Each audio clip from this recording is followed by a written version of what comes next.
Ayan, pipikapin ko. Tapos may,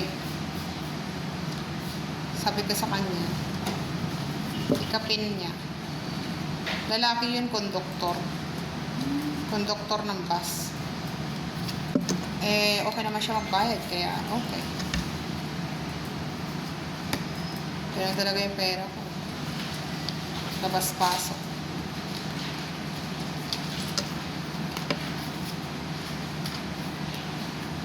Thank you so much. Kahit napagod na ako sa akin. Napagod ako. Pero sabi nga, kung sa may pera, walang pagod. Ay, Diyos niyo, Marimar. Ba't nga ba naging ganito ang utak ko na ngayon?